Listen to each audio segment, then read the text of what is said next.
होकर कहने लगे महाराज हमें एक वरदान दीजिए। ब्रह्मा जी कहने लगे मांग लीजिए।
चारा खड़े हो गए, कहने लगे पिताजी हमें एक वरदान दे दीजिए।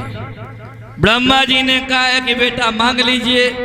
तो चारों कहने लगे आप ही की भक्ति में लगे रहें, 5 ही बरस के बने रहें, माया ममता से बचे रहें। वरदान तो दे दिया बेटा भीष्म, लेकिन ब्रह्मा जी को क्रोध आ गया। इनके क्रोध से रुद्र भगवान प्रकट हुए। जवाब दिया महाराज हमारे लिए क्या आज्ञा है? जवाब दिया तुम ऐसा करो सृष्टि की रचना करने में मेरी सहायता करो। तो रुद्र भगवान ने तमोगढ़ी संतान बना दी महाराज परीक्षित। सर्प, बिच्छू, कोई लंगड़ा कर दिया है, कोई बहरा कर दिया है, कोई अंधा बना दिया।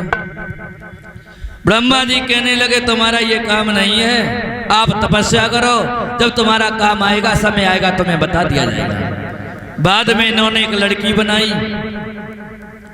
लड़की को बनाया तो ब्रह्मा जी ने एक बात सोची, जिस तरीका से बिना तेल और बाती के दीपक का कोई महत्व नहीं होता है, उसी तरीका से बिना स्त्री के पुरुष का कोई महत्व नहीं होता है।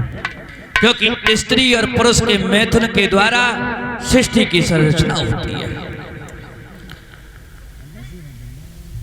इन्होंने 10 मानस पुत्रों को और बनाया, जिसमें देव ऋषि नारद, पुलस्त, दक्ष, भृगु आदि गिने जाते हैं।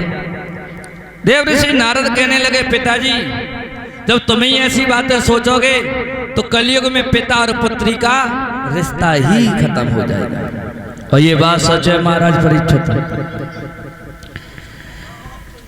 सबसे बड़ा इंसान के पास अगर है तो उसका चरित्र होता है। एक विद्वान ये लिख रहा है, इंग्लिश में एक सेंटेंस आता है, money lost is something lost. धन गया तो कुछ गया। Health lost is something lost. शरीर जिसका गिरा थोड़ी बहुत तकलीफ हुई। And character lost everything lost.